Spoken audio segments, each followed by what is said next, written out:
Kenny and Renny Show is brought to you by Johnston Group, Vittorio Rossi, Trans-Canada Brewing, Lou Ferlin, Cambrian Credit Union, and Homefield. Hello, everybody. I'm Sean Reynolds from Sportsnet, about to be joined by Ken Wiebe from Sportsnet. Together, we are Kenny and Renny, and this is the Kenny and Renny post-draft show, post rounds 2 through 7. We'll dig into, let's just dig into the whole draft that the Winnipeg Jets tied into here. 5 picks on the day for the Winnipeg Jets. Interesting the way it lands. Their North American draft for the Jets, who in the past have had a lot of European flavor to it. We know that the Jets in the past have loved going down to the United States for a lot of their draft picks. They do that only once. Other than that, this was a very CHL-centric draft for the Winnipeg Jets, which is, I think, interesting. You know, the one thing I will tell you is if you are ever covering, it's not just the Winnipeg Jets, it's everybody else. You talk to those scouts and head scouts, and the question is asked year after year, time and time again, over and over and over. Do you draft for position, or you take best player available? There's one answer to that question. It's best player available. That's what happens time and time again. Now they'll say, now if you're kind of a virtual tie, then maybe you will choose for organizational need. But this is what you hear time and time again. It's what the Winnipeg Jets will tell you. It's what head scout Mark Hillier will tell you. It's what Kevin Cheveldayoff will tell you happened in this situation. I do, however, find it fascinating and a little bit interesting that the CHL kind of quotient is been going up over the years for the Winnipeg Jets, because I do know that there was a number of years where I had questions. I know people on the podcast have had questions in the past in regards to the Jets, you know, seemingly going very American in a lot of their drafts. So this is, and I know that people have said in the past they think that they should go more Canadian. Well, we are definitely seeing that. Maybe you're seeing it because 2 teams in the finals this year were absolutely stocked with Canadians. The team that won the Stanley Cup final had the highest quotient of Canadians on their team. We can get into all that kind of stuff. I kind of know what Ken's going to say on this, but I want to talk to him about it anyway. And hey, if I do want to talk to Ken, probably the best thing to do is to bring him into the show to have those conversations. So let's do exactly that. Let's grab our main man, Ken Wiebe, the man with the best music in the business, and drag him into the show here, kicking and screaming. Here we go, everybody.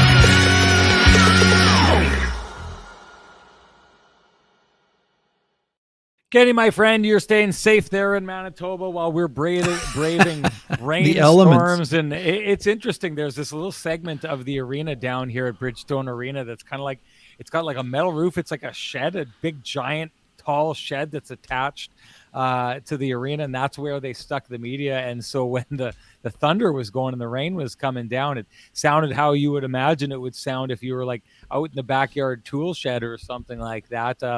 Luckily, it all came to an end right when I was coming home. The gods were smiling on the Kenny and Renny Show, making sure I got back to the hotel to be able to do this.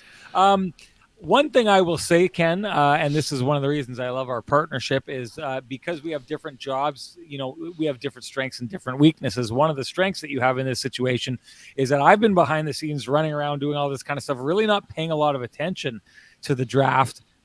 You've been all over it. Give me an idea from a Winnipeg Jets perspective right off the bat, what you take away from this draft for them.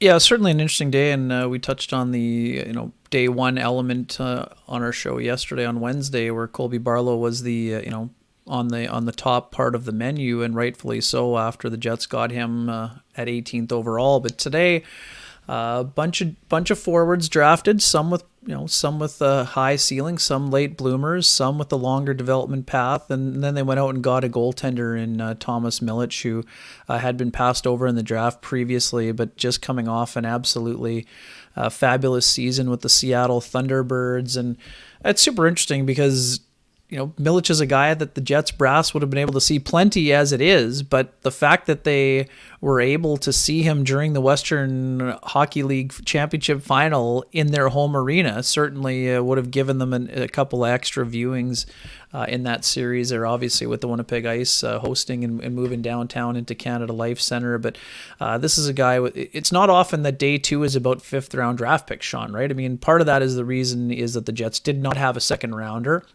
And their third rounder, Zach Naring, is heading to the USHL for a year before he goes to Western Michigan University. So also interesting nugget with him. He played with the Winnipeg Junior Jets at the Brick Tournament for 10 and under players. Good pull, Ken. Back Good in pull 20. That wasn't my pull. I think it was mentioned on a tweet somewhere from the Jets official account. But he's a guy. Interestingly enough, Mark Hillier mentioned it to reporters down in Nashville. Naring's mom is from Manitoba, as are his grandparents. So I think that was the connection. His dad is from Minot, North Dakota, but his parents are from, I think the province here. So that's why would a guy born in Minot be playing on a Winnipeg Junior Jets team in some, at this famous tournament? But it was because there's a great familial connection. And we spent a lot of time the last couple of days, and even Mark mentioned it himself from their meetings at the Combine. This is a kid who identified Winnipeg as a place he wanted to be. Now, it's easy to say that in an interview, but this guy legit has genuine enthusiasm about the prospect of playing not only in Canada but for the Winnipeg Jets, and we've talked about that the last while. I mean, it's an important thing for the organization, and hey, this is a guy that's going to be down the road for him. Let's not kid ourselves. Also in listening to the interviews with Zach himself, he's a bit of a bull in the china shop, right? I mean, this is a guy who plays, even though he played at Shattuck St. Mary's at their U18 prep program. This is a guy that loves the physical side of the game. And really just needs to have his body fill out. Again, he has power forward tendencies, was the phrase that Mark Hillier used to reporters in Nashville today when describing his game. So, I mean, that's an important quality for a team that, as we've been talking about, is looking to change a little bit in terms of its direction and in terms of how they play. Maybe it went a little bit too skill heavy the last couple of years. Now, that's not to say he doesn't have skill. I mean, he had high point totals there as well at Shattuck this year, and will now join the Sioux Falls Stampede of the USHL. Also in the fifth round, they were able to get a late bloomer in Jacob Julian. Before you jump into that, I just wanted to talk about Zach Naring for a second. Yeah. And what you're talking about, and when you see him, he's a skinny kid, right? Like but he's big. So the one thing that you would take a look at here is, I'm always so fascinated by how scouts work their development paths and where they see a player, and because everyone gets taken at 18, but some guys, they're ready to go at 18. Some guys aren't even close. You take a look at him. You can imagine if you saw this kid, you take a look at him and you say, okay, he's a pretty skinny kid. But if you took him and compared him to the high school hockey level, you would entirely see exactly what you're talking about there, Ken, and that he could run that show, right? But probably at the USHL level, where there's a little bit older guys, right, a little bit more advanced guys, he wouldn't have been there yet. But so it's interesting because what you just described there, and what I think is really interesting about this, is a bet that the Jets are taking. A lot of times people will take a look and say, wait a minute, they took this guy and now he's just graduating into the USHL, and then after that he's going to graduate into university hockey. So many people get to see a guy and they're like, when's he going to be with the Jets, right? Well, we can't even start talking about what this guy is going to look like at the collegiate level for a couple of years, right? But this is an interesting bet because he's big. If his body fills out and kind of follows the same path that he's going to go from smaller league into high school, into a little bit bigger at USHL, into a little bit bigger at the college level, and then, potentially if things are working out a bit bigger into the AHL, and then maybe one day into the NHL, you can kind of see that the Jets are taking a bet that his body is going to grow from where it is now. Huge frame, body's got to grow, and if it can get there and he can take that offense that you're talking about, you may just find a guy who ends up being, like you said, a bull in a china shop, not just at the high school level, but if you treat it right, maybe you can find that guy who usually aren't easy to find even at the OHL level, the NCAA level, and find it in high school hockey. It's an interesting bet they're taking here. And it's a bet because a lot has to happen. A lot has to line up for, he's got to hit at all those different levels to get to where he's going. But I'm just saying, from being there, watching the kid, seeing him in person, you can see the bet that the Jets are trying to make there, and I think it's a really interesting one. Sorry about that. Move on to Jacob Julian. It's good. It's good. More insight from, I would have loved to have been there talking to him myself. Jacob Julian, an interesting story here, Sean. Finished the year for the London Knights, but he started the year playing, Tier 2 hockey in London, and as the year went on, our colleague Jason Bukla, who joined us yesterday for the show, said he really started taking on more and more responsibility, and that was something that was echoed by Mark Hillier in his availability as well today. So a guy who hasn't really popped offensively at the Tier 1 level yet, but he's going to have an opportunity to play more minutes, and he's going to an incredible program, or he's in an incredible program. And Sean, I don't know what you think, but I know we know that Oliver Bonk was a guy who was on the Jets' radar. Yeah. And to me, this just screams, you're there watching Bonk, and all of a sudden, if you're a scout, you're starting to look at your sheet and going, who's this Jacob Julian kid that I keep noticing making smart plays here and there? So he's a guy, 6'4", I believe, so another big frame. We'll see if the offense comes, but a guy who, probably going to be a role player that maybe has some offensive capabilities. And then in the 7th round, Connor Levi, I believe, or Levy, we're not 100% sure on the pronunciation. What did neither's Mark Hillier. Neither was Mark. So we'll have to get on that when he gets into town here. But a great year for the Kamloops Blazers product. 27 goals, 40 assists, basically a point-a-game player. And, Sammy Cosentino on the NHL Network broadcast today said he had a couple stretches where he really popped offensively, occasionally a streaky scorer. Mark saying that, his skating is going to have to come. But that, again, this is a young player. It's a guy who's going to continue to get better. He had an outstanding season, got an opportunity to play in a really good Western Hockey League team, played in the Memorial Cup. Those experiences will really, serve him well moving forward as he goes back to the Western Hockey League next year. And again, we mentioned Milic, and Milic is such an interesting case here, Sean. I mean, the guy did nothing but win, and Hillier addressed it. The only reason this guy's not picked in a previous draft or picked earlier than the 5th round, he's just over 6 feet. But guess what? At every single level he's played, all he does is stop the puck. So. Yeah. Now, it's on him to continue that progression on his development path, but anyone who watched the World Junior last year would definitely see the value in a pick of Thomas Milic, who will turn pro immediately and likely be playing with the Manitoba Moose next year with one of the European netminers, whether it's Oskari Salminen or Arvid Holm, or see how things shake out. But I love the Milic pick. Sammy loved it as well during the broadcast, just absolutely raving. He's got an opportunity to know the kid a little bit. And same thing, Jets would have been watching Brad Lambert a lot this year, and Milic is just one of those guys where you're like, oh man, you're not sure, you're kind of maybe wavering, and all of a sudden you're like, you know what, this guy is worth a 5th round gamble. It's a lottery ticket at that point, Sean, late in the draft. And does it mean the Jets were looking in their past and saying, hey, by the way, there's a certain goaltender that they got in the 5th round who happens to have blossomed? Again, no one's saying that Thomas Milic is going to become Connor Hellebuck, but hey, this is a guy who is worth the gamble, and everything you hear about him, just such a high character person, and a guy who really, really does an excellent job. And they got Dom DiVincentis in the 7th round, or 6th or 7th round a year ago. And, he blew us away at the draft with his personality, and he went out. What did he do? He went out and won the OHL Goalie of the Year award, Sean. So, late round picks, the Jets have had some success, and, maybe they're going to find success again with Thomas Milic. But so of the 5 players they drafted, 4 forwards, 1 goaltender. Some folks may be wondering, I mean, you touched on it right out of the gate, best player available.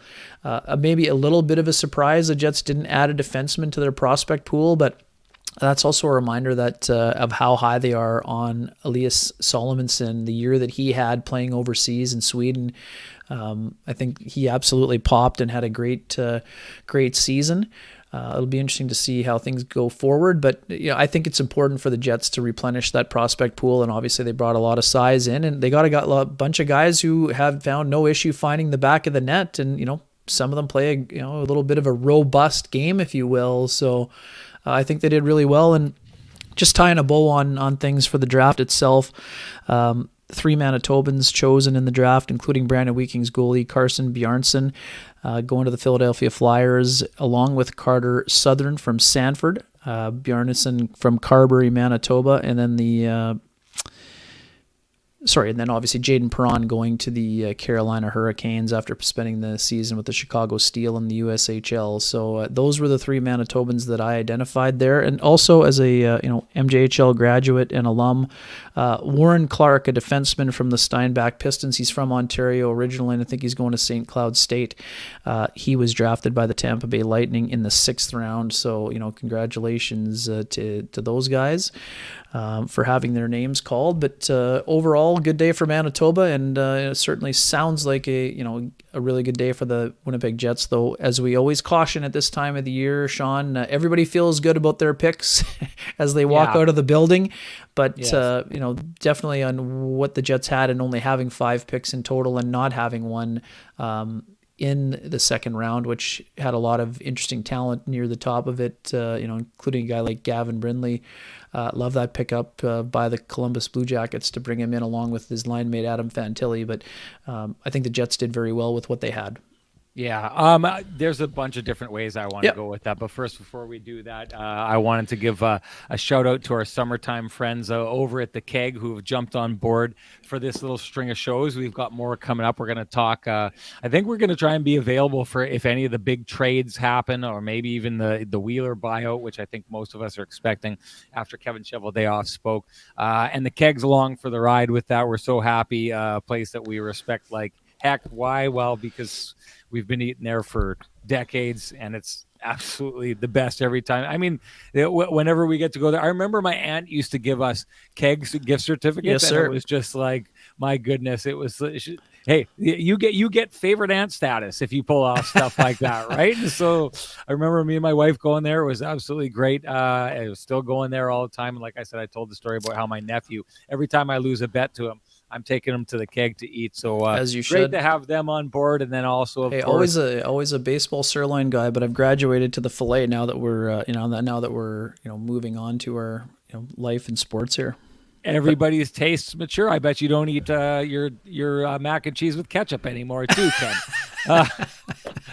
Wanted to give a shout out to the folks over at Pristine Roofing and Siding. Like I've said, this is North End Rick helped us hook up with them because North End Rick works for them. I wouldn't hold that against Pristine Roofing because I've seen their work. They're great.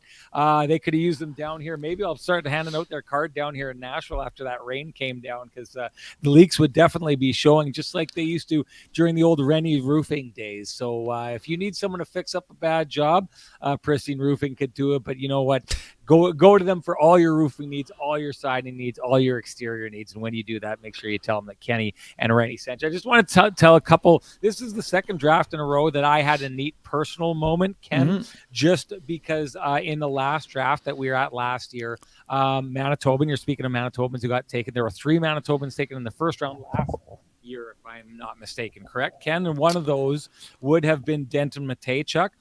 Denton Matejchuk was coached by my good buddy Dwight Hurst, who coaches the AAA Eastman hockey team, and also Dwight's son just got taken by the Moose Jaw Warriors in the WHL draft this last year. Anyways, it was neat to be able to go to Denton last year and interview him as Sean Reynolds from Sportsnet, and then just tell him afterwards, hey, I'm really good buddies with your former coach, who had a big impact on his life. Dwight stood up for me in my wedding. I stood up for him in his. So it was neat to kind of see that, you know, the pride that I knew Dwight was feeling in Denton being selected, and be able to share that with Denton. And then in this year's draft, really interesting situation because Nico Mijatovic. So I've got family that live in Prince George, BC.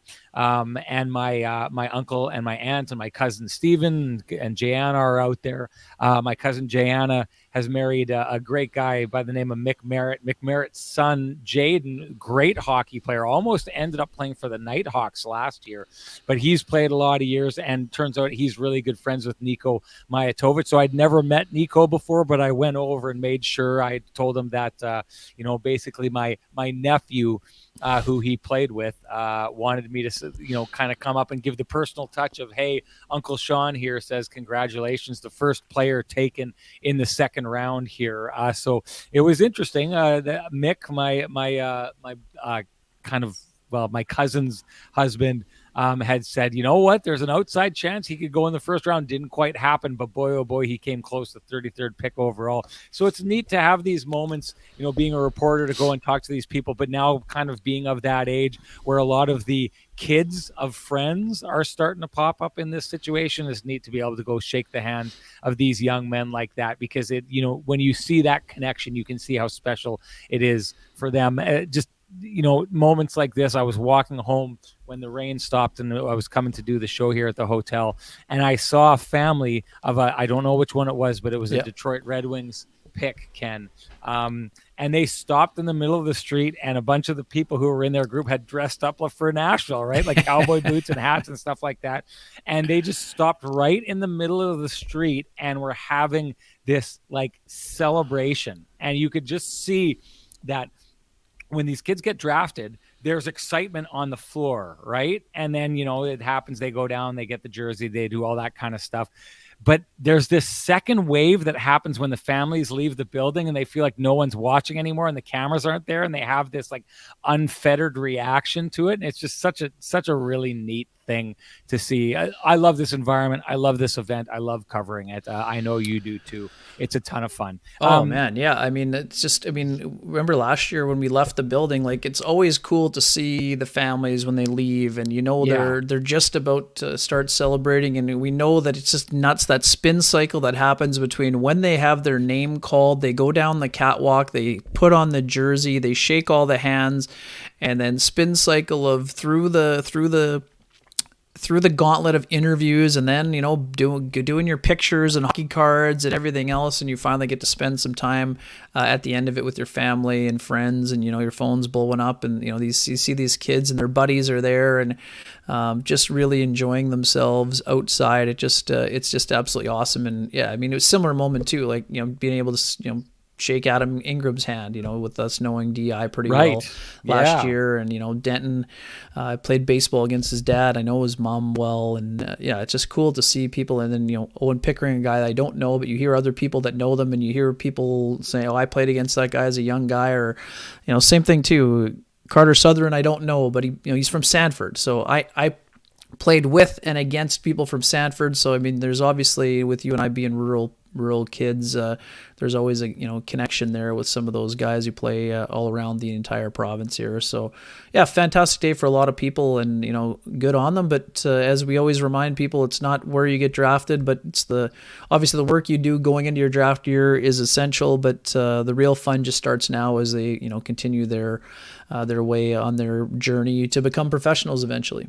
No doubt. Now, I want to get back to this question because it was asked and it was really studied by a lot of the analysts that were here. We're going to get back into this. Remind me to get back into it, Ken. I just wanted to go back to Thomas Milic, who you were talking about, because I wanted to have a conversation with you about the idea of him slipping through the cracks the way that he did into this draft, because a goalie that he kind of reminds me of, and I'm not going to say he reminds me in playing style or anything like that, but like kind of the results that he's got, is Devon Levi.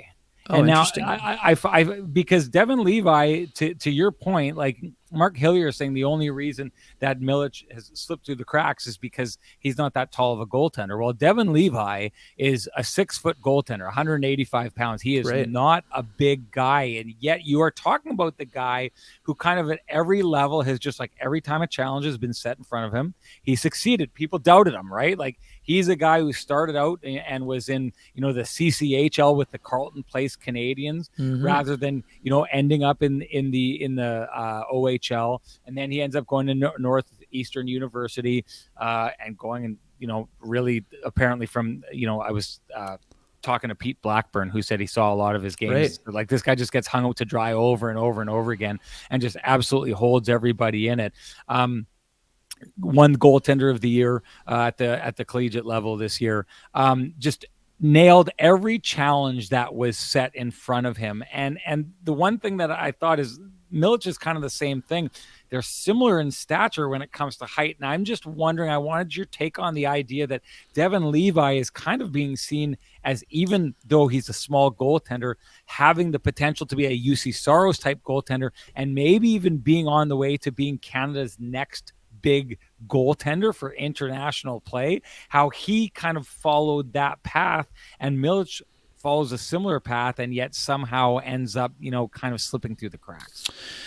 Yeah, again, it's hard to say. I mean, people value different things, and obviously one of the Giants, there's a 6'7" goalie that got picked pretty early on in the day in the second round too, I believe. So, I mean, some people just value different things, and yeah, we understand it's tough traffic and everything else, and it's easier to fill the net when you're 6'5", but not everyone at that height isn't a guarantee of success either. So this is a guy who's incredibly, competitive, what we know about him. And the thing about Milic, like I said, he wins. I mean, he almost backstopped them to the Memorial Cup, losing to a very good Quebec Remparts team in the championship final. But it wasn't because it was bad goaltending that prevented the Seattle Thunderbirds from winning. Their star players weren't able to, get the job done in that last game against Quebec. I mean, for me, Milic is definitely worth if you want to call a 5th round pick a flyer.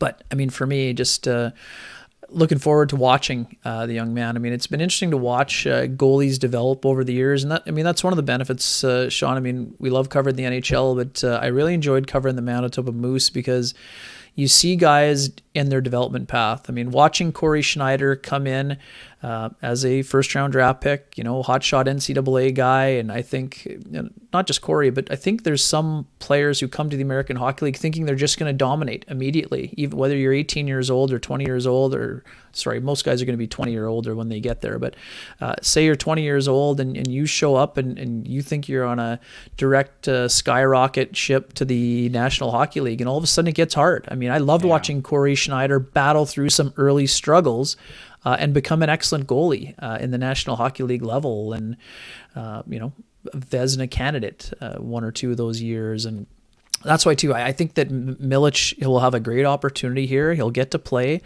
He's not going to be in a situation where he has to start 50 or 60 games. If he plays 35 or 40 in his first year, or whatever the number ends up being, it's going to be great for his development. And the Jets aren't asking Thomas Milic to save the franchise. They have drafted him to see what he can build into. And you mentioning Devin Levi, I mean, that's a good comparison. I mean, I don't know technically how they compare or whatever else, but what we know is he's incredibly probably pretty technically sound. His numbers are outstanding, and he's a winner. So when you're looking at development paths, and in the American League, it's important to have guys who have won because it's a hard league. I mean, you play a long time, and the season can be a grind. When you've had someone who's won before, that can have an infectious attitude. Now, as a rookie, you're not taking on a leadership role as a goalie as a rookie when you're going to be 20 years old, but I think Milic is a guy who, could really grow and see what happens. I mean, it doesn't have to happen in a year or two. I mean, give him 2-3 years in the minors, see how his progression is. And if at the end of that, or second or third year, he's ready to compete for an NHL job, then that's going to tell you that, some scouts missed on that, right? I mean, that happens. Like sometimes you miss. And, I think the other thing that's really important with Milic is that development year, I believe it would have been his draft year, was the year the of the pandemic, right? They only had 24 games that year, right? Yeah. In the Western Hockey League. So,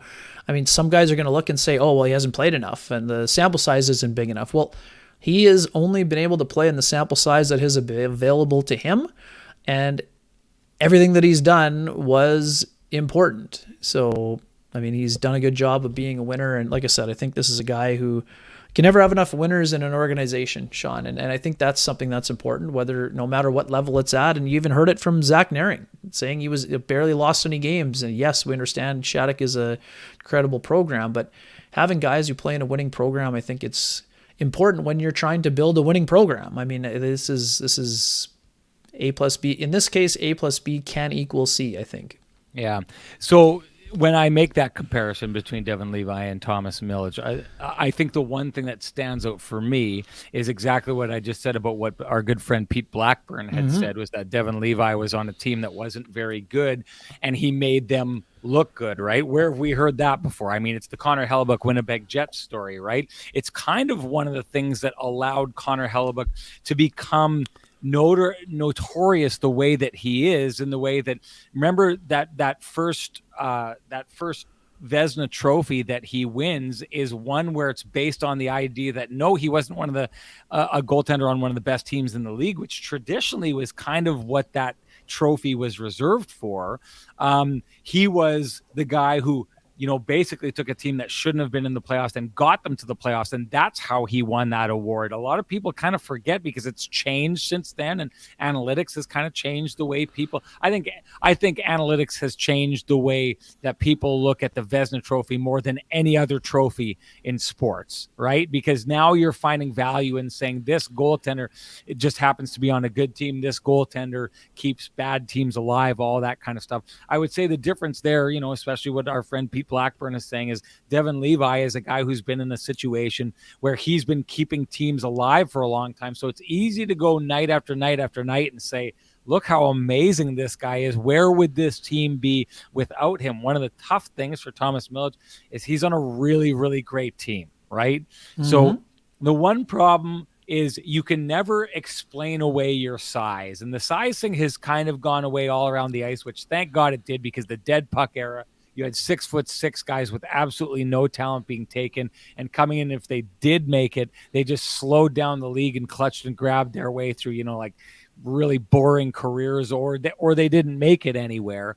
But goaltenders still being big and boring. When you're not big, you can't be big and boring. You got to find another way to be great. I like it that goaltenders like UC Saros are showing that there's still room for that in the league. I know there was a lot of people who thought UC Saros got robbed and should have been, ahead of a lot of guys for the Vezina trophy this year. But it's a long way of me saying Thomas Milledge is a guy who he's never going to be able to explain away his size as a goaltender. He's not 6'5". So for the people who are looking to not take that player, or for an excuse to not take that player, the easy excuse is, yeah, he's doing good, but look at the team in front of him. And you know what? He's still just over 6 feet. He's not that big. I think that's the situation. I think that goes a long way to explaining how he did slip through the cracks and got to the point where I think he was passed over twice before he gets picked now. I think that does a good job explaining it. The one thing I would say about this is when you're taking fifth, sixth, sometimes even fourth round picks, a lot of times you're just taking a risk or a gamble, right? Which is, and basically, I think anytime you're taking a goalie, it's almost always a gamble, right? Connor Hellebuyck goes from that draft class of goaltenders and ends up being the class of that draft. Nobody expected that on that day, right? So goalies can surprise you. So the one thing I always think about late round picks is when you do take goaltenders, I think, if you feel like you're taking a risk or just, taking a bet, why not take a bet on a goaltender? Because you never know which goaltenders are going to hit.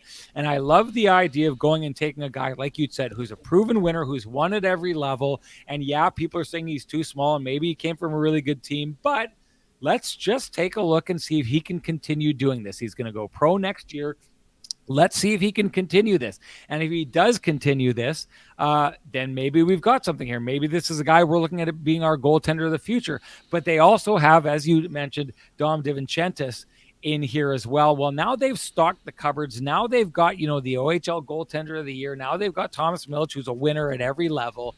And if they both turn into something, then all of a sudden now you have a trade chip. So if years from now we look back and everything goes as planned for the Winnipeg Jets, and Dom Divincheva starts to look like, that next big goaltender for the Winnipeg Jets. This is another guy, Ken, I don't want to put too much pressure on the kid, but another guy that I've looked at and thought, I wonder if this could be the next great Canadian hope in net, the way that he turned around this season and reacted to getting drafted and kind of shot straight up.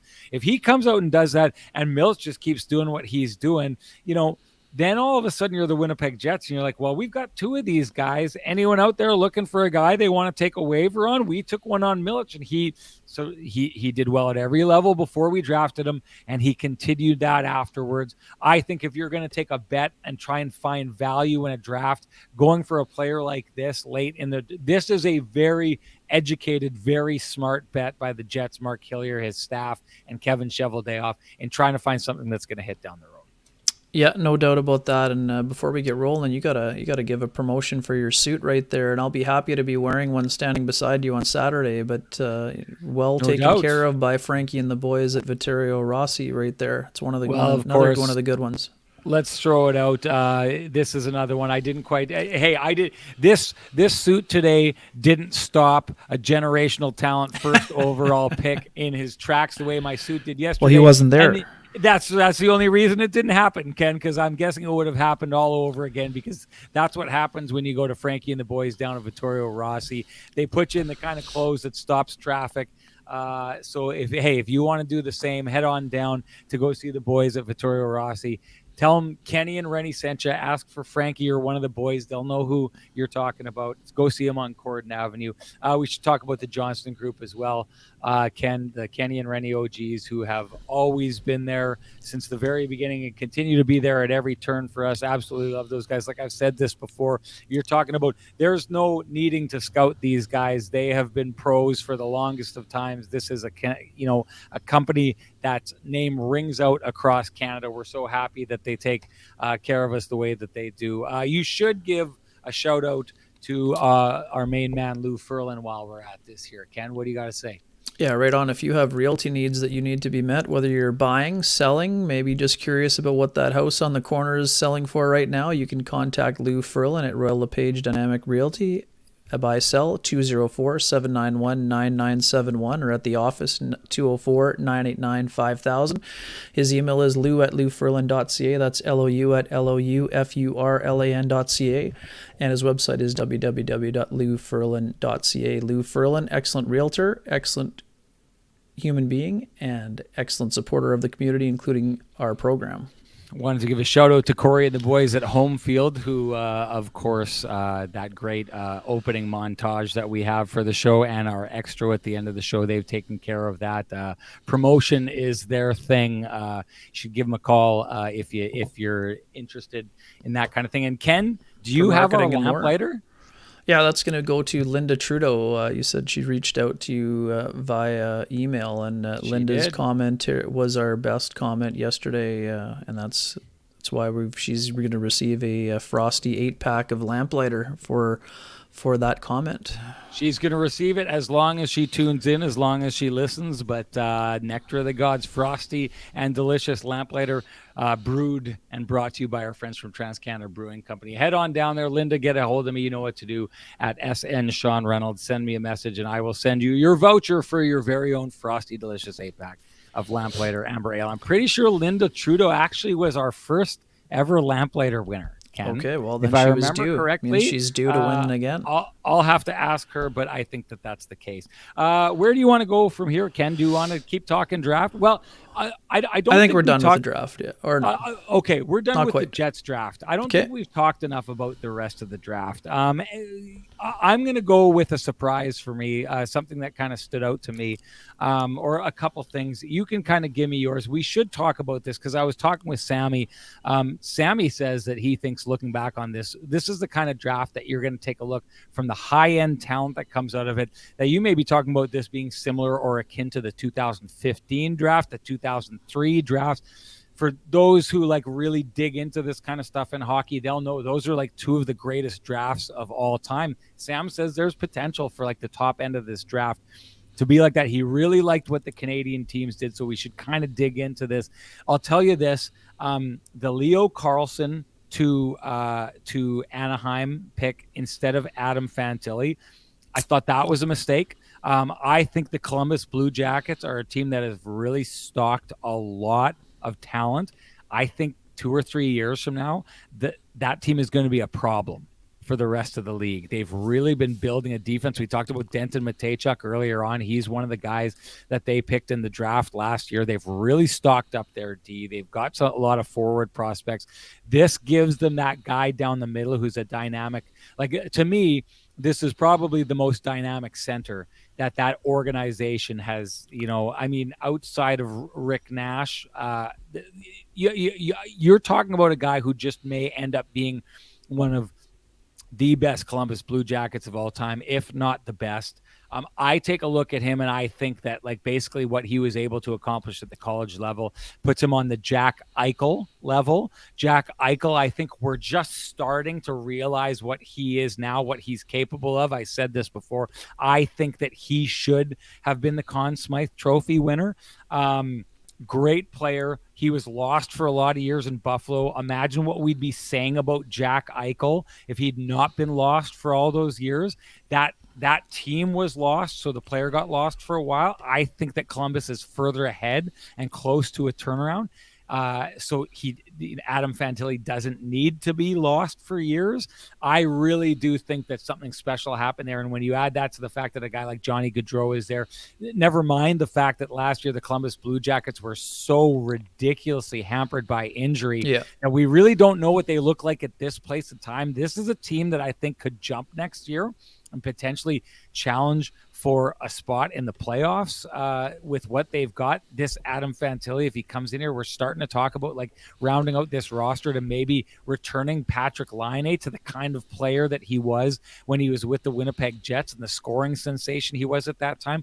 Johnny Gaudreau with more help around him doesn't get targeted as much. So strong defense, a lot of offensive prospects. This is an exciting team to watch. I know Sammy didn't necessarily agree with me. Sammy thinks that those players are basically interchangeable, but a lot of the other people that I talked to said they thought that this taking Leo Carlson ahead of Adam Fantilli was a massive mistake, that Adam Fantilli would have been the first overall pick in every draft in the last 10 years, except for this one with Connor Bedard, except for 2016 with Austin Matthews and 2015 with Connor McDavid. I don't know that I disagree with that statement. What he did as a 17-year-old in college is absolutely ridiculous. So I think that's a tough one.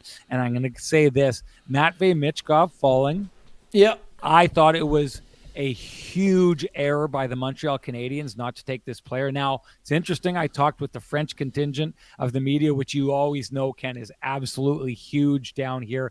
Every market should cover their hockey team the way the Montreal Canadiens cover it. You've got, down there, their Global News has a guy down there. Their CBC has a guy down there. Their CKY or CTV. Every local station has a guy down there in English and in French. And then all the national guys are down there as well. Every publication, every paper, a whole bunch of podcasts. Like, the French media contingent that follows that team, I always think like the fact that Toronto does not follow the Leafs like that and yet is, the biggest team in hockey is just crazy. If every market covered and invested in the coverage of hockey the way that the Quebecois media does, boy, oh boy, the coverage would be so extensive. It would be amazing across the country. That said, I talked to a lot of them, and they didn't seem high on Michkov. You keep hearing these rumors that, character may have been an issue. I'm just going to say this, Ken. The Montreal Canadiens are a team that has been devoid, and I've been having this argument. Maybe we can dig into it if you feel like doing it, but I think they've been devoid of that top shelf, unbelievable talent. And it goes way, way back almost to like the Guy Lafleur era. Like if you're trying to think of guys that they got young and in their prime that grew up and were like just stupid skilled. You can talk about Some Alexei people say Kovalev, yeah. Kovalev, who was later in his years, right? And he did have a point per game season with them, but this was not the young Kovalev that was amazing. And his stops after that were in Ottawa. Richer, what about Stéphane Richer? I mean, so he would have had... Richer's the guy. Stéphane Richer is the guy, but Stéphane Richer puts up the amount of points that he does in a time where everyone's putting up points.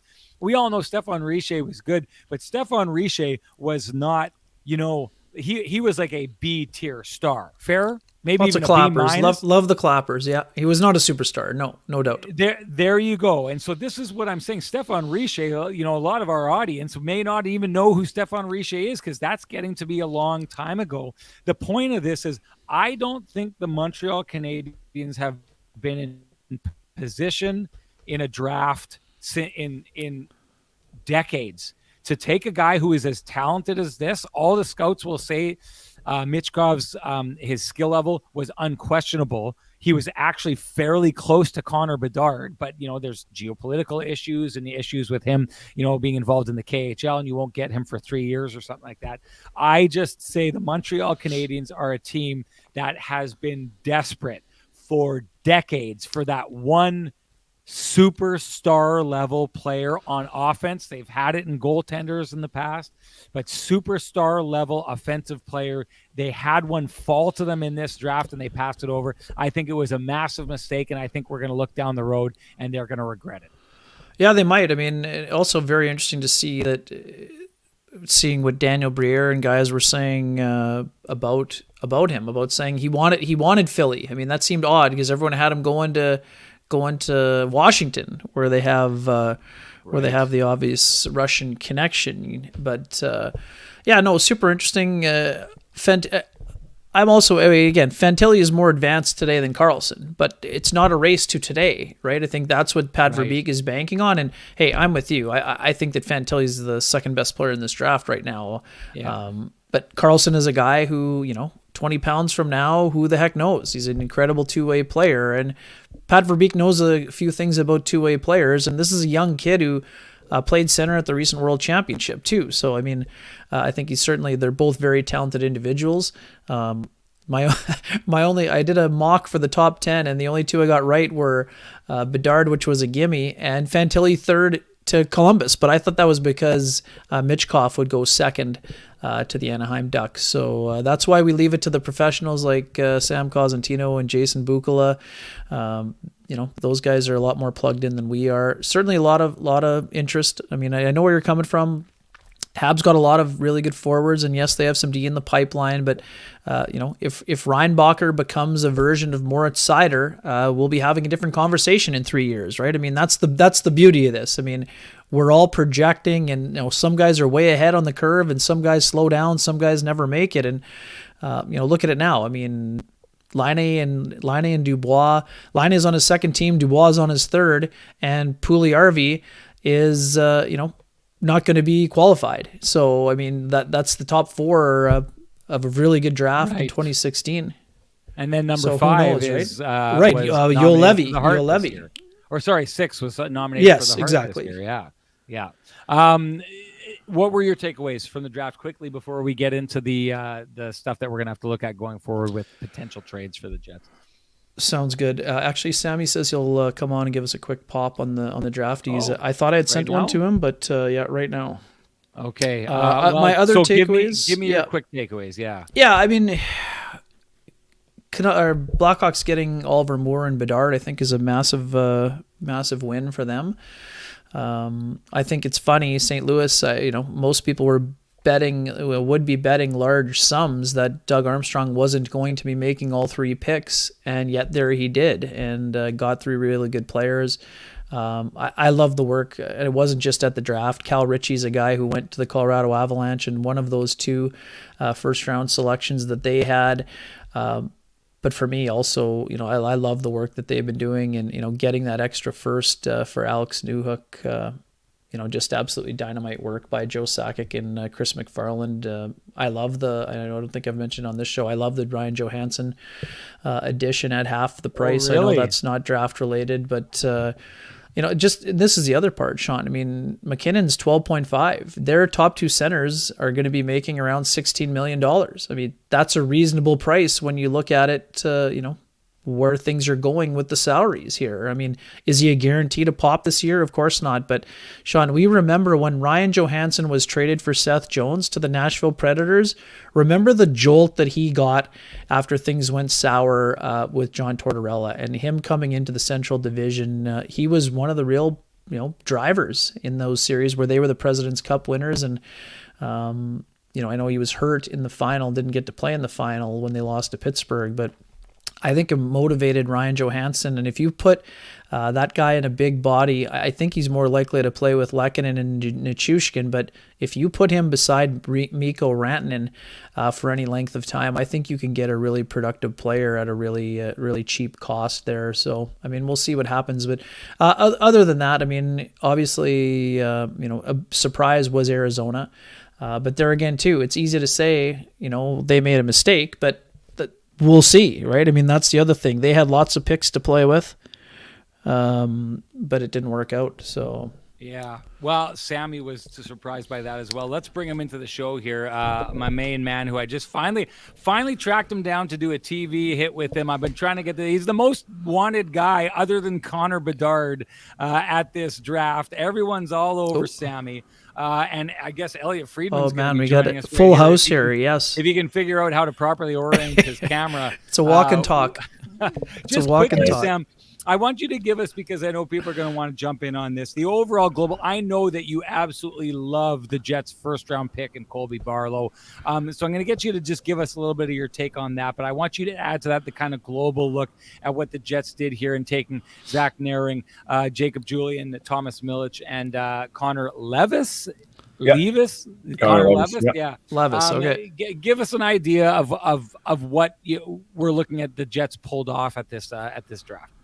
Julian, it's funny because in doing a little bit of work, getting prepared for round one, I actually ended up talking to Mark Hunter and just checking in on Easton Cowan. I had a bit of a sneaking suspicion that something might happen there, but also I just wanted to touch on Bonk and, Denver. Barkey had a few guys drafted there, and Jacob Julian was another one of those guys. And it's funny because he didn't really enter the conversation for me until we were about to hang up. And Mark said to me, well, you know what, Sammy, there's another guy, Julian, we really like what he's done. He's a bit more of a project. He's probably a little bit further away. He's gone through it once, but, we think there's something there. And so he just put him on my radar. So I think when you get that kind of endorsement, I think that's pretty special.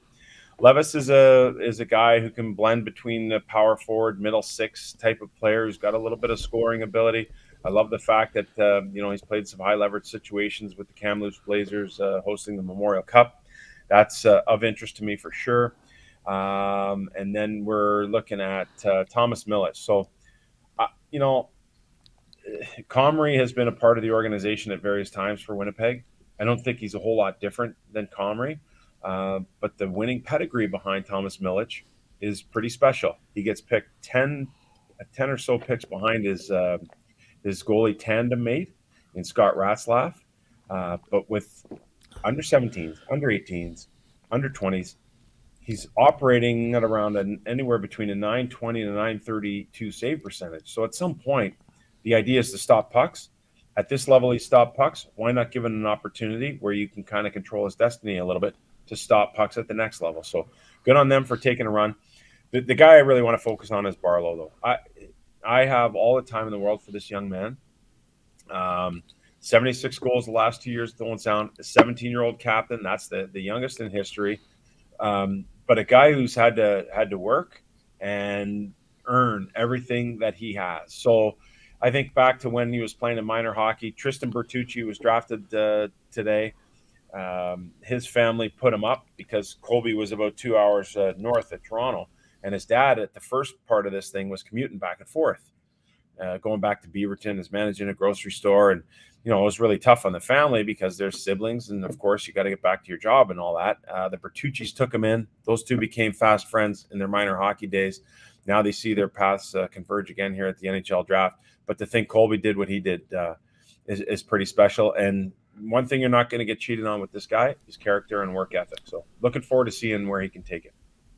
Sammy, people keep jumping in, and I want to go to Elliot, but his phone keeps cutting out. So I'm not. Elliot, give me a thumbs up if we can come to you, if we can trust this signal of yours right now.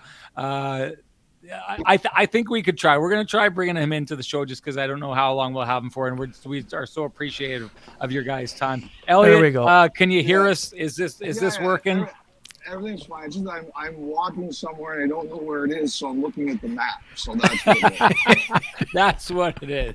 Okay, well, we're going to bounce around because this is the way that we got to do this while we've got you guys, because I know we can only have you for so long.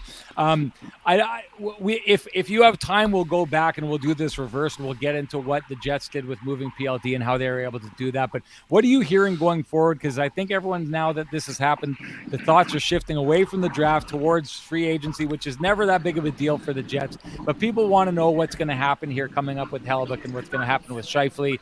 And I guess if you want to throw it into it, Wheeler as well. Well, I think Wheeler, we're expecting something tomorrow, whether it's a trade or whether it's a buyout. I think, tomorrow's the deadline. Now, Wheeler doesn't have to be put on waivers because he's got a no-move clause. He's got a partial no trade, but he's got a no move. So you don't have to put him on waivers. You just say, we're buying you out. So I would assume that's going to happen tomorrow at the latest. Hellebuyck, I just heard it was really quiet around Hellebuyck right now. I mean, famous last words. I'll say this, he'll get traded in 30 seconds. But I heard it was really quiet around Hellebuyck. And Scheifele, I don't know.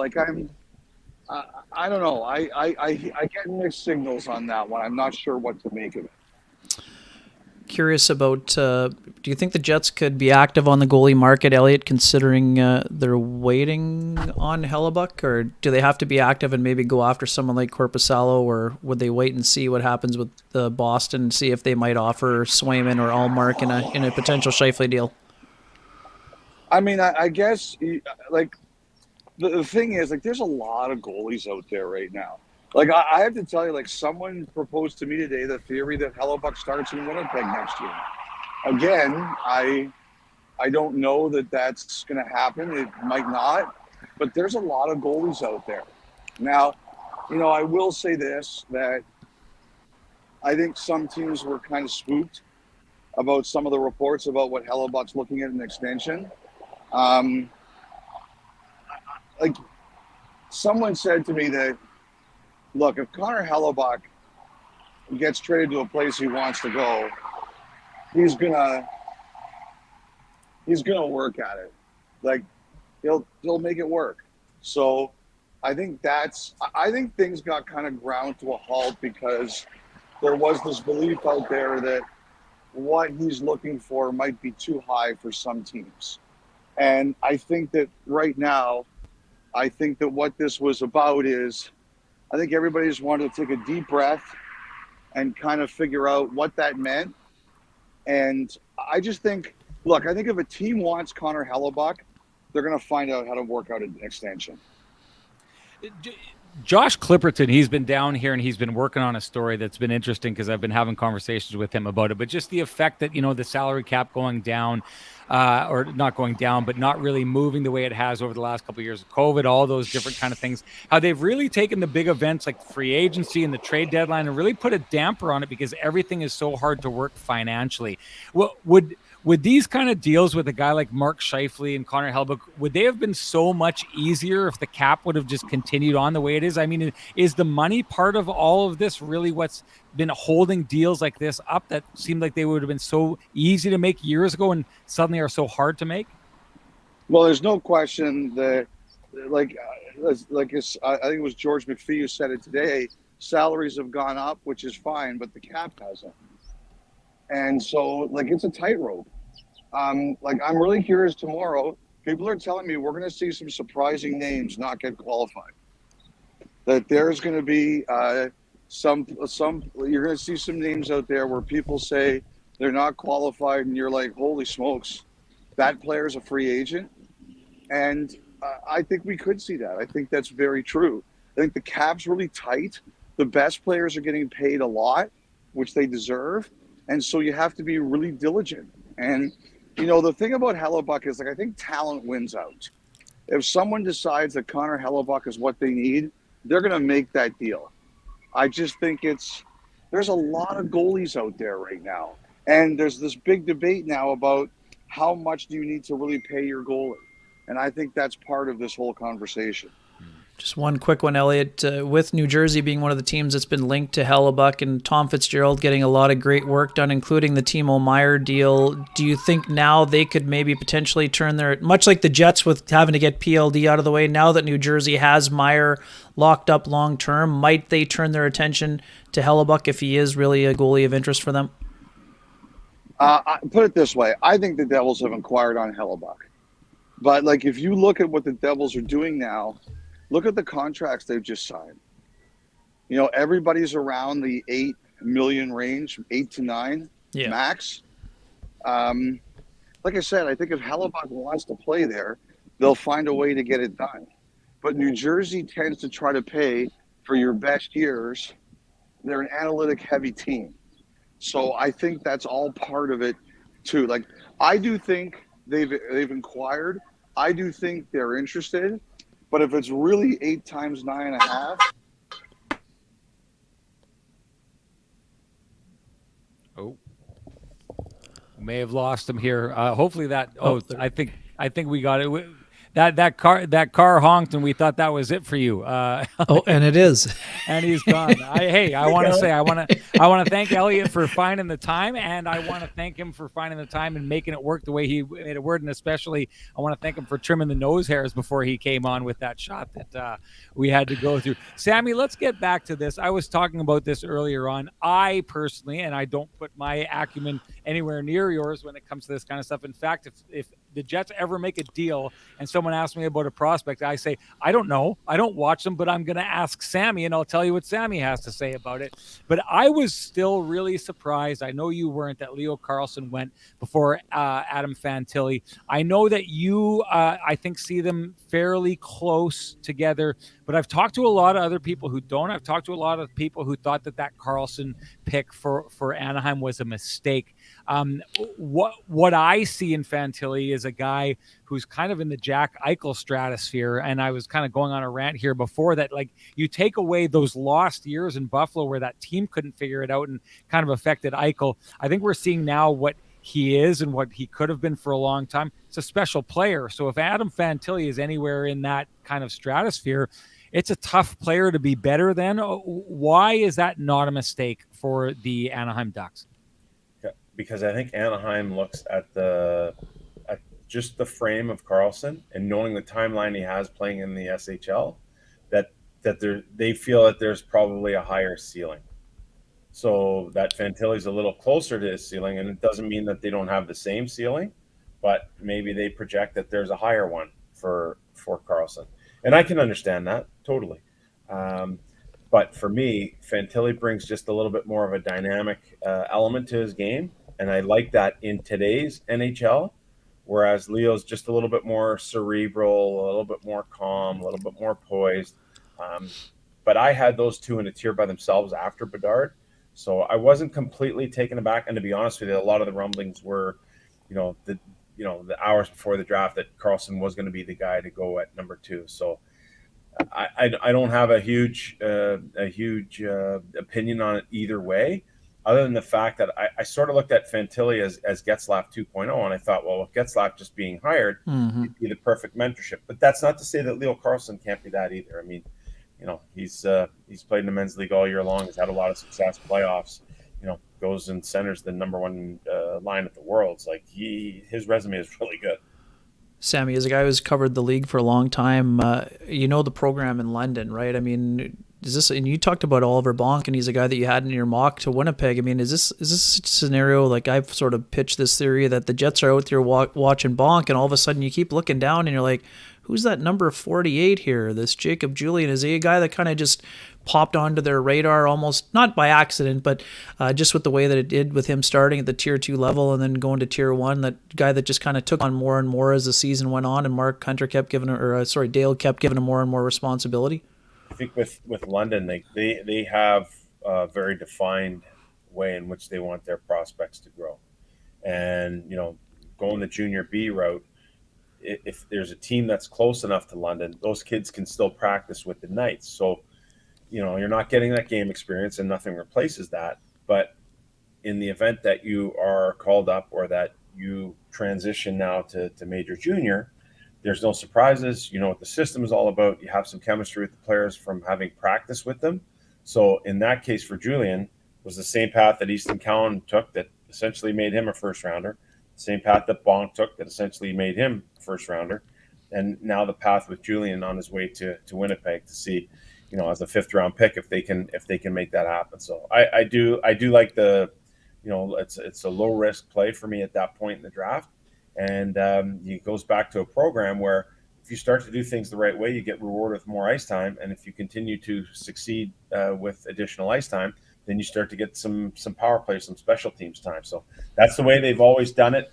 The usage of the Junior B program is a little bit more of a newer twist for the London Knights, but there's no denying what their program has been able to churn out over the years.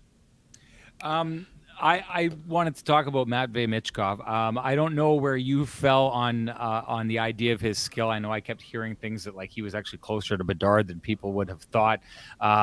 Second highest skilled player in this draft. I kept hearing this kind of stuff over and over again. I always just put my faith in what the people are saying. I keep hearing those things. It seemed to me that when he started to fall, and maybe he didn't really fall, I think there was an expectation. I saw a lot of lists that had him going to Washington.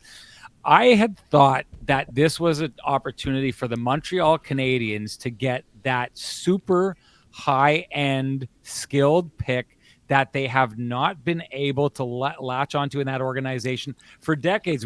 Ken and I were talking about this before. Maybe you got to go back to Stefan Richer to find a guy that they brought out who ended up being like a super sniper.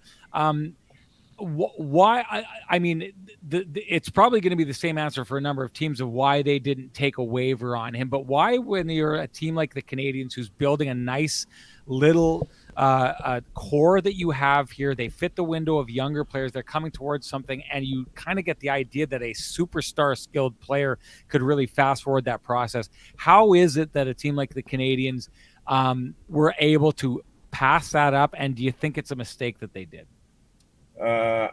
I don't think it's a mistake. I think there's too much risk in the pick, and I still believe there is. I mean, just because they selected him, it's not a guarantee that he comes over even after the contract or the war or the million things that are happening in the world right now. So for me, it's just too much risk. And picking number 5 in a deep draft, I want a player that I'm really confident with. They addressed an area that, by all accounts, they don't really need right now because, hey, they dressed a lot of Knights with 5 rookie defensemen last year. So, but down the road, if you see this guy being the next Caden Gooley for you, that's a pretty darn good proposition. And to take what the projections are for a Caden Gooley as opposed to a guy we might see in 3 or 4 years, I'll take Caden Gooley all day long. And I think that's the, some of the thought process behind it. Also, too, what do you make of what was said on site here once he showed up and started giving interviews on site? I mean, obviously now hearing him talk about wanting to be a Flyer, it kind of seems isn't it kind of seem out of nowhere for a guy who is ranked to be a top 3 player to want to only go to one place, and it was Philadelphia? Or what'd you make of that? Yeah, and and maybe I think it was reciprocal love. So okay. By all accounts, it was Philadelphia who had him into Philadelphia in a small group setting. I think Daniel Briere talked a little bit about that on the show today before they actually met with him again here in Nashville. And I think by Philadelphia reaching out and showing their love for him, Michkov appreciated that and showed his love back, saying, wow, these guys have kind of gone the extra mile for me. This is a place that I want to go. I'm looking at the people, I'm looking at the changes in the organization, and this is something that I want to embrace. So I think that's how it's worked out there. Makes sense. You and I were talking, I'm going to get into some of the stuff that we talked about on camera because I thought it was interesting. But Connor Bedard, we had this quick conversation, but this is a guy everyone knew was going to go first overall. He's known this for a really long time. That some people would look and say, well, this got easy for this guy, right? He was coming into this draft. Everyone knew he was going to be taken. There's no stress involved with this. This is easy. easy way to handle that situation. I don't agree. I think that, when you come walking in with that spotlight that much hotter on you, and people watching, how you handle yourself can be not as easy as it would appear. How did you think Connor Bedard handled himself through this situation? Yeah, probably the best of any of the first overall guys that I've seen. I think the other guys they're just a lot more guarded. Slavkovsky was a little bit more open, but there was kind of no guarantee that he'd be the guy. I think about Austin Matthews and Connor McDavid. They were just more reserved. It doesn't mean that they weren't bad, that they were bad characters or anything, but I just felt like for Connor, he was a guy who seemed to really embrace it, where it wasn't a grind for him, where he was just so thankful and humble to have the opportunities afforded to him by being the projected number one guy. Whereas the other guys, maybe they felt like, it was preordained that was going to happen, and they didn't want to misstep at all, and they were just a little bit more guarded. But man, I probably talked to him on 3 or 4 different occasions in interviews throughout the year, and I just thought, wow, this is really cool that this guy is that much of a star, and he is taking time for everybody. He's doing it with a smile on his face. He's accepting and every requested interview, as far as I know. Now, some of that obviously was managed a little bit, but you're going into sold out barns all the time. The local media wants to know about you in the Western League. I think he handled it like a pro, and that's that was really impressive for me, because there was a lot. Kid came through the pandemic. There was the Michkov talk. Hey, maybe he's going to be the number one guy. But still, he handled it the same way. Whatever was thrown at him, he just handled it the same way. And that's probably been the best that I've seen of any first overall that I've been dealing with. Sorry, just cut out briefly there. Sammy, just a quick one, shifting gears, because you have experience covering these guys. We've talked all week about the Pierre-Luc Dubois deal. Curious for your insight on Gabe Vilardi and Rasmus Kupari in particular, guys I know you've watched at various levels over the years as well. So for me, Vilardi, I've loved him since 2019, the Memorial Cup, the Windsor team. Good scorer, in tight. Obviously went through a lot of health issues since that time. The 23 goals or whatever it was last year speaks to me of a guy who's just kind of getting started. So you're betting on his rise. And then when it comes to IFL, he's super serviceable type of guy. Plays with passion and energy, and I love that, and does it relatively cost effectively. I'd say the same thing about Kupari. Listen, he was a first-round pick, expected to produce more. It hasn't worked out that way. He's going to play a bottom 6 role. He can PK for you. He's got a bit of length. He's got some speed to him. So he can still be a valuable and important member of your team.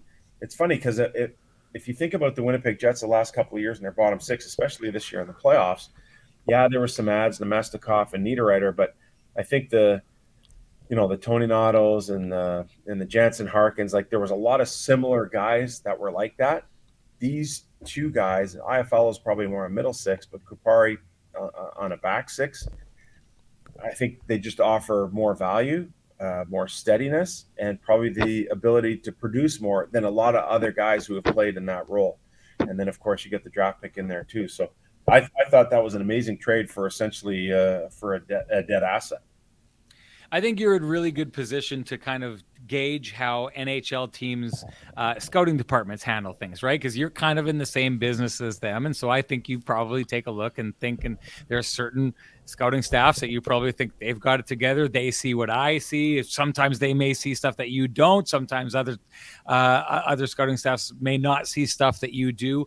One of the things I found really interesting about Kevin Cheveldayoff talking about Rasmus Kupari was that in his draft year, they were really high on him. They didn't get on him. And one thing that, Ken will know this, because Ken was one of the first guys who really talked about this, but a guy like Brendan Dillon, the Jets got high on him on some point, and then they didn't get him, but years later they came back to him. What I take from that is the Jets scouting staff finds guys they like, and they just don't give up on that, which tells me that they really trust themselves and their take. What does it tell you about their scouting staff that, when a player goes, they don't look at it and say, man, we may have dodged a bullet there because that guy didn't become what we thought they became. They usually say, no, you know what? We still think there's something there. Let's go see if we can get it out of him. Well, if you're a scout and you get fired, you lose access to all of your reports. that's the club's proprietary material, and they keep it for good reason. Because if I draft someone now and that player doesn't end up playing for me, but I end up going to another job, let's say, I remember that guy, and you think about how you reported on that guy. So the idea is you build this book on a number of players, not just for the draft year that's there, but you've started to build a book for maybe a guy who's a year away, or you've built a draft book on a guy who's in the here and now, who might be 2 years removed from going through his first year of draft eligibility, or you've built a book on a guy that 5 years ago you can look back and say, remind me what I liked about this guy. Yeah, he could score, he could speed, right shot guy, he did this. And so by maintaining all of those scouting reports, you have the opportunity to readdress them in trades down the road. And a lot of times, guys, like the player you see 5 years earlier isn't a whole lot different than the guy he is now.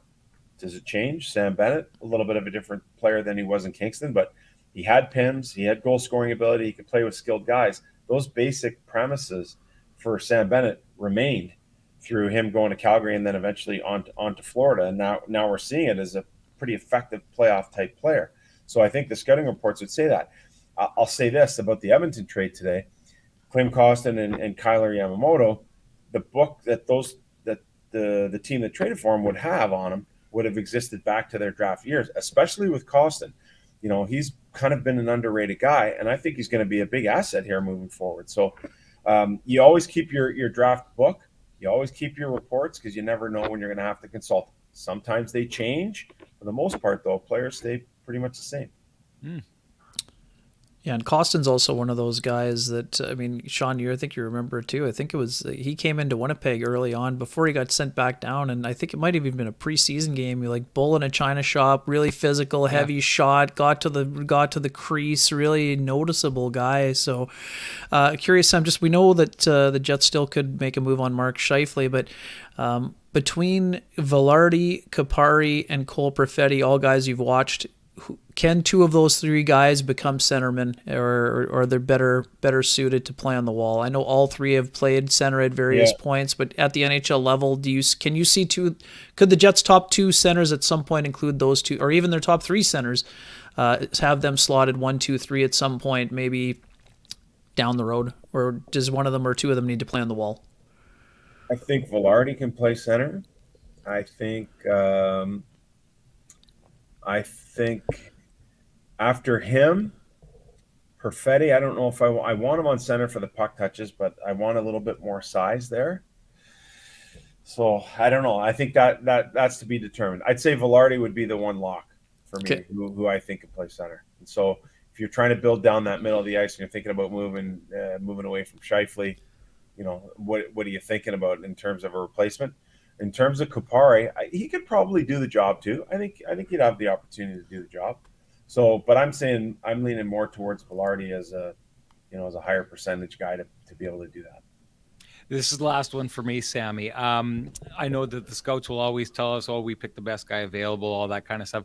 I feel like the Jets' draft record is changing over the years, and that the kind of player they are prioritizing is changing. And my example of that will be like Colby Barlow and Rutger McGroarty are very different, similar players to each other, but very different from what you used to see the Jets targeting in the first round, which was the Nick Ehlers, Jack Roslovic types, players like that.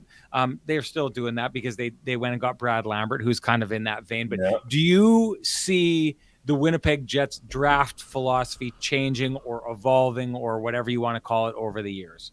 Well, I think it has to move a little bit, to be honest with you, a little bit more Canadian.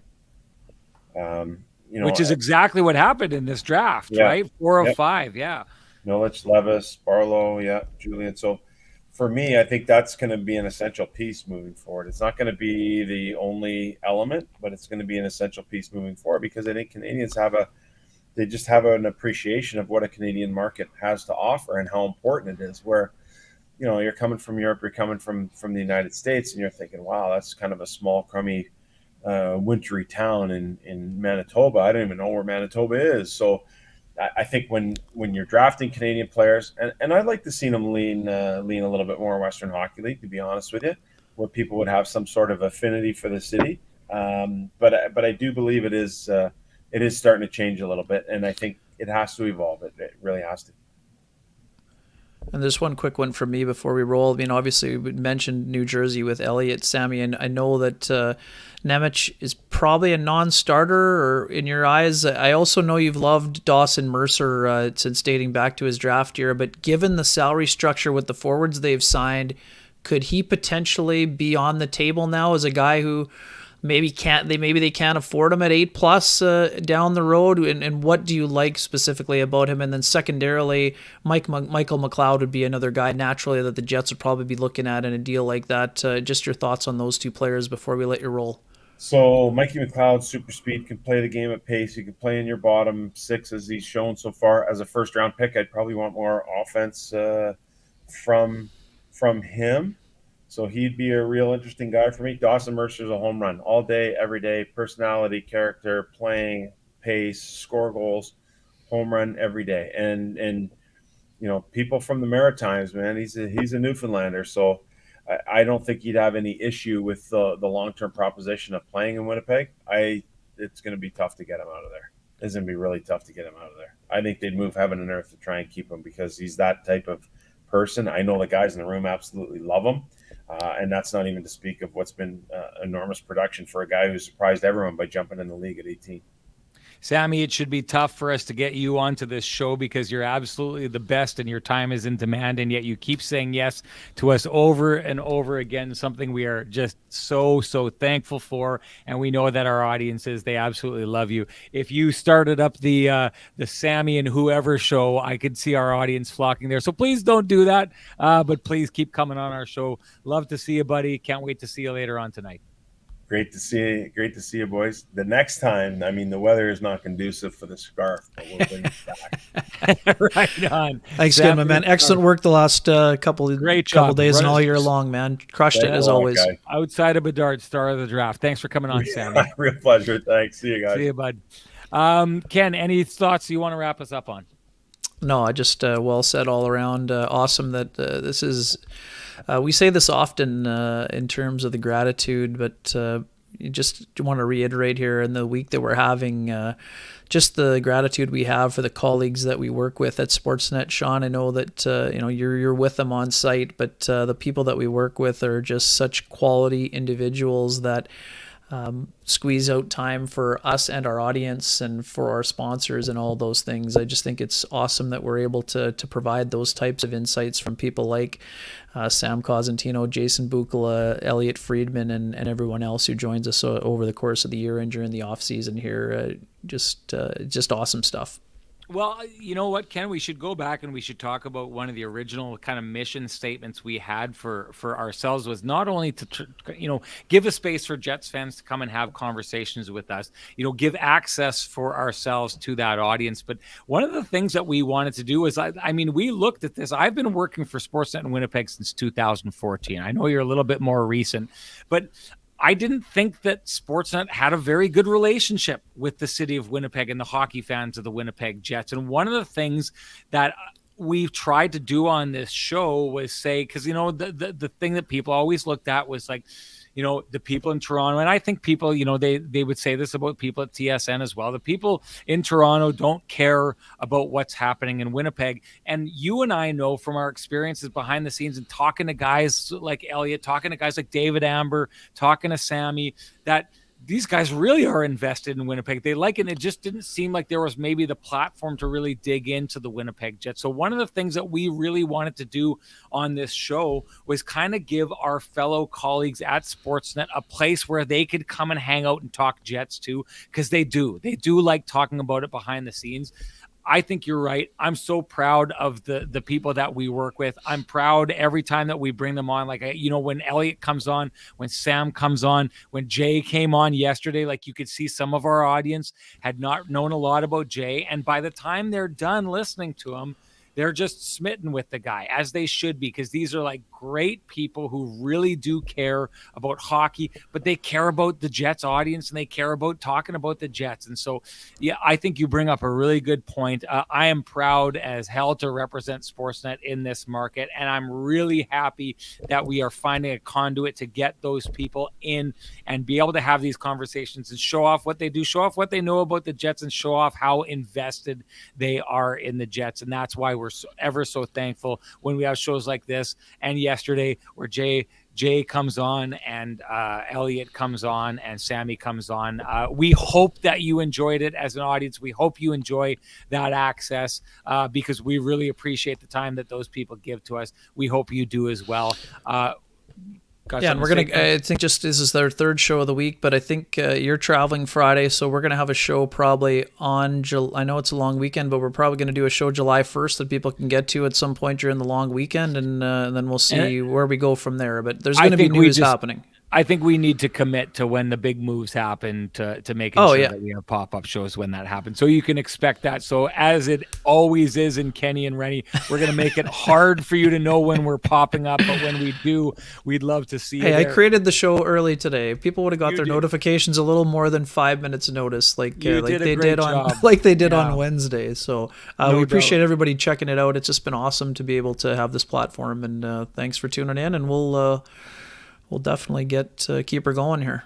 Well, I had said I appreciate the time of the likes of Jay and Elliot and Sam, but we really do appreciate all your time. The people, a whole bunch of people in the chat room, and we see how much everyone's been watching the show afterwards. We are so appreciative of it that you find the time to come and have a listen with us and spend some time and contribute your comments. We love that. I'm going to end this show in gushing adoration of all of you, but also wanted to give a shout out to our sponsors. If you appreciate the conversations happening in these spaces, please appreciate the contributions by our sponsors who fight to keep these conversations going in these spaces. For us, that's the Keg, Pristine Roofing, the Johnston Group, the Kenny and Renny OGs, Sweet Lou Ferlin, Home Field, Trans-Canada Brewing Company, and Vittorio Rossi, who, hey, they slayed it this weekend as well. I got to say, they absolutely did it. Thank you to all of them. And most of all, thank you to all of you. We appreciate your time. We're back to chat with you after free agency. And like I said, we will be back. Maybe, if we need to find a way to do it beforehand, if a big trade happens or something like that, or like Elliot said, a buyout of Blake Wheeler, that's worth a show right there as well. So we'll try and find a way to make sure that this all happens. We'd love to see you there. Thank you, everybody. We will see you when we see you. Have a good one. Safe travels. The Kenny and Renny Show is brought to you by Home Field, Cambrian Credit Union, Lou Ferlin, Trans-Canada Brewing, Vittorio Rossi, and Johnston Group.